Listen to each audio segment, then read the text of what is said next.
اسلام کی خاطر جانا چاہتے ہیں، لیکن مال کی محبت کا بھی اندازہ لگا لو۔ سلطان ٹیپو مال کی محبت کی وجہ سے اس کا جو سپہ سالار تھا صادق، انگریزوں نے اس کو مال دیا اور ٹیپو سلطان کو شہید کروایا۔ ننگ ملت ننگ دین ننگی وطن، صادق از بنگال جعفر از دکن۔ اسماعیل شہید فتح کرتے کرتے انگریز نے دیکھا غداروں کو مال دے دیا اور شکست میں تبدیل ہو گیا۔ یہ ہے مال کی محبت۔ انگریز کیوں کامیاب ہیں؟ مختلف ناموں سے عیسائیت کو پھیلانے کے لیے مال کو بے تحاشا خرچ کر رہے ہیں۔ ہمیں مال کی محبت اتنی زیادہ ہے کہ ایک معمولی کام کے لیے بھی کہا جائے تو اس سے بھی ہم پیچھے ہٹ جاتے ہیں، رشوت چل جاتی ہے۔ ہمارے عدالتوں میں فیصلے کیوں صحیح نہیں ہوتے؟ مال کی محبت ہے، رشوت دو۔ ایک صاحب کا ایک قصہ آیا، اس کا مکان جل گیا تھا، 5 لاکھ پولیس والے کو دیے، اگلے دن پتہ چلا کہ کس نے جلایا تھا، ورنہ قیامت تک اس کا علم نہ ہوتا کہ جلایا کس نے ہے۔ منصب کی محبت نے ہمیں یہاں تک پہنچا دیا کہ اگر ہم فلسطینیوں کے ساتھ ہاں میں ہاں ملائیں گے تو پتہ نہیں ہمارا منصب تباہ ہو جائے گا، ہم غرق ہو جائیں گے، ہم تباہ ہو جائیں گے۔ موبائل کو دیکھو، اس میں فحش، جب بھی موبائل کو دیکھو کہ لڑکی سامنے کھڑی ہوگی وہ آپ کو دعوت دیتی ہوگی گناہ کی۔ انفرادی سطح سے لے کر کے اجتماعی سطح تک اور حکومت کے ایوانوں تک یہ چیزیں عام ہیں، لیکن ہم ٹس مس نہیں۔ جنگ تبوک شروع ہے، رسول اللہ صلی اللہ علیہ وسلم جنگ کے لیے روانہ ہو رہے ہیں۔ وسائل نہ ہونے کی بنیاد پر رسول مقبول صلی اللہ علیہ وسلم نے اعلان فرمایا کہ لمبا راستہ ہے، وسائل کم ہیں، اس کے لیے چندہ کرو، یہ مشترک معاملہ ہے، سب کو اس میں اپنا حصہ ڈالنا چاہیے۔ مسجد نبوی کے صحن میں ڈھیر لگ گئے۔ ابو بکر صدیق رضی اللہ تعالیٰ عنہ، حضرت عمر رضی اللہ تعالیٰ عنہ آئے، عمر سے پوچھا کہ آپ اتنا مال لائے ہیں، گھر کے لیے کچھ چھوڑا؟ حضور علیہ السلام کو جواب دیتے ہوئے عمر رضی اللہ تعالیٰ عنہ نے فرمایا، اے اللہ کے رسول، آدھا اولاد کے لیے، آدھا یہاں لایا ہوں۔ ابو بکر صدیق رضی اللہ تعالیٰ عنہ سے پوچھا گیا، نے کہا اللہ اور اس کے رسول کا نام گھر پہ چھوڑا ہے، سارا مال لایا ہوں۔ اسی پر قیاس کریں باقی صحابہ کرام نے تو ڈھیر کے ڈھیر لگ گئے۔ حضرت عثمان رضی اللہ تعالیٰ نے 300 اونٹ، بعض روایت میں 1000 اونٹ دیے، تو جنگ میں پھر فتح ہوتی ہے نا۔ لیکن مال کے ساتھ میں اتنی محبت کروں کہ اپنی تجوری کی چابی گم کر دوں، اپنا بھی نصیب نہیں ہوتا، پھر خود موت کے منہ میں چلا جاتا ہوں، مال اس طرح ہی رہ جاتا ہے۔ یہ دونوں چیزیں جو آتی ہیں تعلق مع اللہ نہ ہونے کی وجہ سے ہوتی ہیں۔ تعلق مع اللہ کس طرح قائم ہوگا؟ ذالک الکتاب، یہ کتاب ہے، لا ریب فیہ، اس میں کوئی شک نہیں ہے، تمہارے نجات کے لیے یہ کافی ہے، اس کی طرف رجوع کرو۔ جمعہ کی اذان ہو جاتی ہے، میں ٹس سے مس نہیں ہوتا کہ مسجد کی طرف دوڑتا ہوا آ جاؤں، اپنے گناہوں کی بوجھ کو اپنے سامنے رکھ کر اللہ سے معافی کی درخواست کروں، آخری وقت میں جلدی جلدی دوڑتا ہوا ہے کہ آخر مسلمان تو ہے نا، نہ اپنے بچوں کی فکر ہے، نہ اپنے گھر والوں کی فکر ہے، نہ آخرت کی فکر ہے۔ یہ 3 بنیادی چیزیں ہٹانی چاہیے۔ موت کا خوف ایک بزدل آدمی کا کام ہوتا ہے، مزہ آتا ہے کہ یہود اور نصارہ سامنے ہو اور ایک مسلمان اس کے ساتھ لڑے، فضائی بدر پیدا کر، فرشتے تیری نصرت کو اتر سکتے ہیں گردوں سے، قطار اندر قطار ابھی۔ جنگ احد کے رات کو صبح لڑائی شروع ہونے والی ہے، مشرکین پہنچے ہیں، حضرت سعد اور حضرت عبداللہ بن جحش 2 صحابی کنارے پہ بیٹھ گئے۔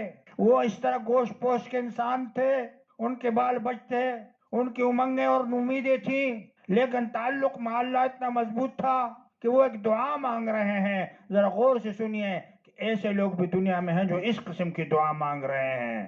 مجھے محال سے اتنی محبت ہے کہ پتہ نہیں گن گن کر ایک شخص گنتے گنتے مر گیا تھا۔ 2 صحابی اکٹھے ہو رہے ہیں، عبداللہ بن جحش اور حضرت سعد رضی اللہ عنہما، ایک دوسرے سے کہہ رہا ہے کہ میں دعا مانگوں گا تم آمین کہو، پھر تم دعا مانگو میں آمین کہوں گا۔ پروردگار عالم کل رسول اللہ صلی اللہ علیہ وسلم کے لیوا یعنی جھنڈے کے نیچے میں لڑنے کے لیے جا رہا ہوں۔ ان کے بچے بھی تھے، ان کی بیوی بھی تھی، خواہشات بھی تھے۔ مزہ تو جب ہے کہ بچے بیوی چھوڑ کر کے انسان اپنے مال کو اللہ کے راستے میں، اپنے جان کو اللہ کے راستے میں دے دے۔ میرے مقابلے کے لیے ایک بہادر پہلوان مشرک کو لیا، ہم خوب لڑے خوب لڑے خوب لڑے، اور اس کے بعد وہ مجھے بچھاڑ دے، اپنے خنجر سے مجھے شہید کر دے، پھر میرا مسلح کر دے، میری آنکھ نکال دے، میری کان کاٹ لے، میرے بازو، میری ٹانگیں، میری ناک، ایک لوتڑا مجھے بنا دے، اب پروردگار اس کے بعد مجھے اپنے سامنے کھڑا کر دے اور مجھ سے پوچھ لے کہ عبداللہ تم نے ایسا کیوں کیا؟ تو میں کہوں گا اے رب آپ سے ملاقات کے لیے شہید ہونا چاہتا تھا۔ یہ دعا کی، دوسرے نے کہا آمین، دوسرے نے کہا آمین۔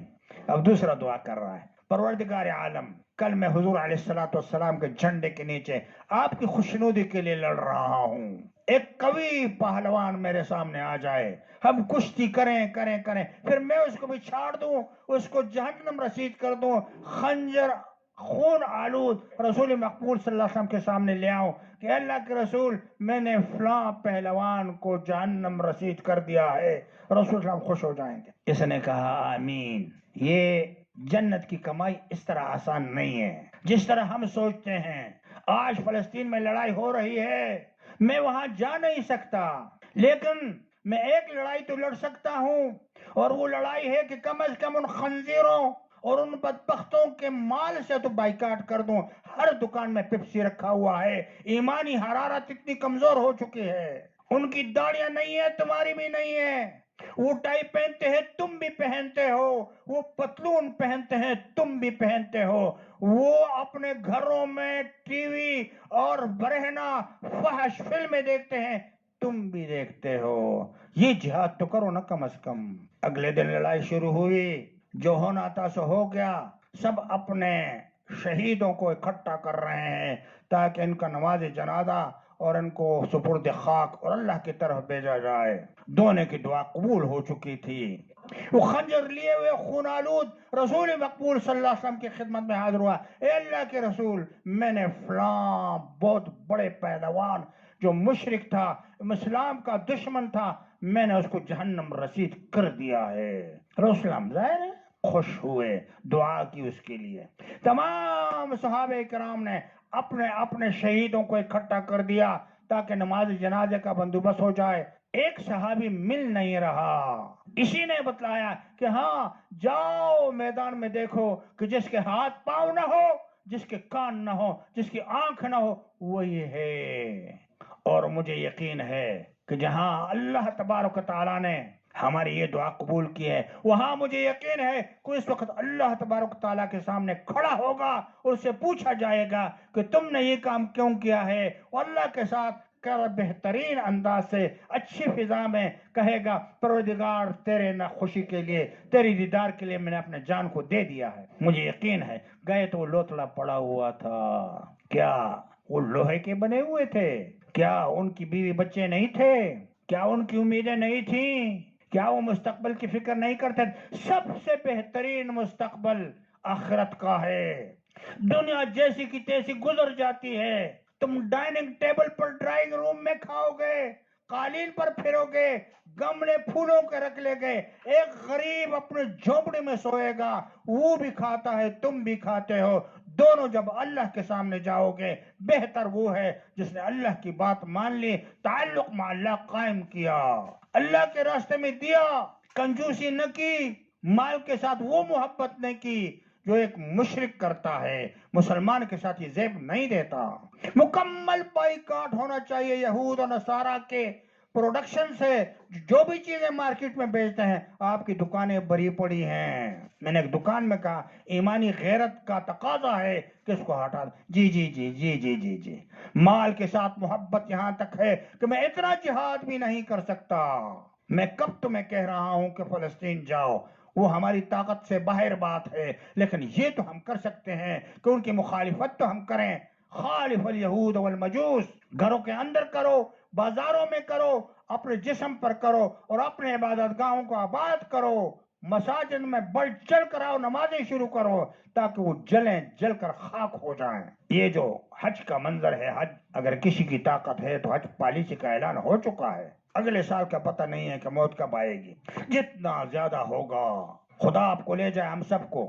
جلتا ہے یہود اور نصارہ کا عرفات میں لبیک اللہم لبیک، لبیک لا شریک لک لبیک سبحان اللہ ان الحمد والنعمت لک والملک لا شریک لک. عجیب منظر ہوتا ہے. بادشاہ سلامت بھی 2 کپڑے اور اس کا ایک غریب ڈرائیور بھی 2 کپڑوں میں. بادشاہ سلامت بھی اسی صف میں اور اس کا غریب ڈرائیور بھی اسی صف میں.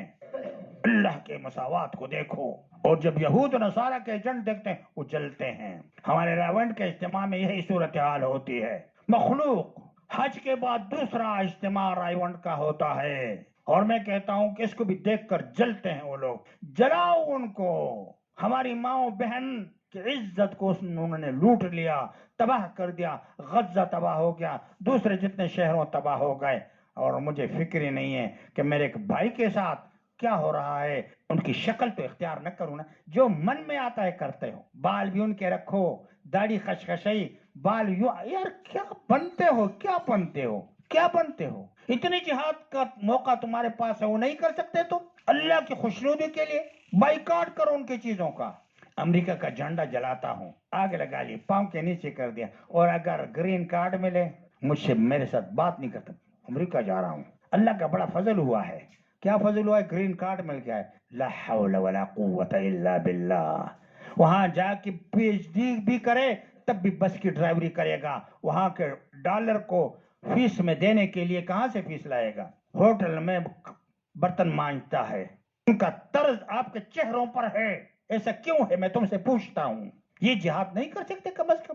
تمہارے بال کس طرح ہیں، تمہاری شکل کس طرح ہے، تمہارے بچے کس طرح ہیں؟ کیوں اس جہاد میں آگے نہیں آتے تم؟ ان تنصر اللہ ینصرکم. اگر اللہ کی مدد کرو گے اس طریقے سے اللہ تبارک تعالی تمہاری مدد کرے گا. ڈر کے مارے ہمارے چیف صاحب کی خدمت میں عرض کروں گا.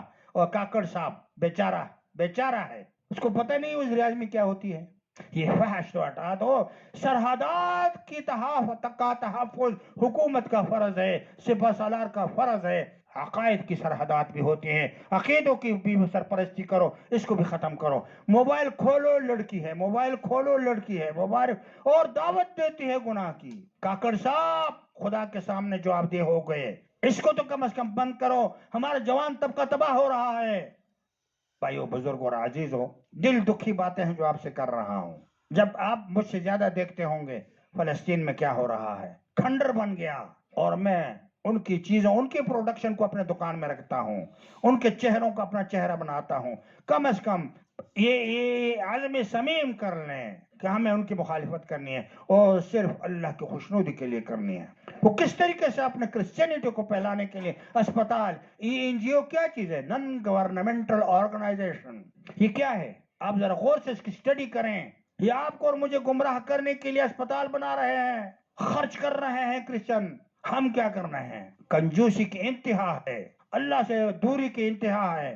باز آنا چاہیے. میں اپنے نفس سے کہتا ہوں، پھر آپ سے کہتا ہوں کہ ہمیں تعلق مع اللہ گہرا طریقہ ہونا چاہیے کہ مجھے اب کیا کرنا چاہیے. موجودہ اس وقت میں بول نہیں سکتے ہم. 2 بول بولیں تو کیا ہوتا ہے؟ امریکہ آ جائے گا، امریکہ آ جائے گا. تو نہیں، امریکہ بھی بڑی عجیب چیز ہے.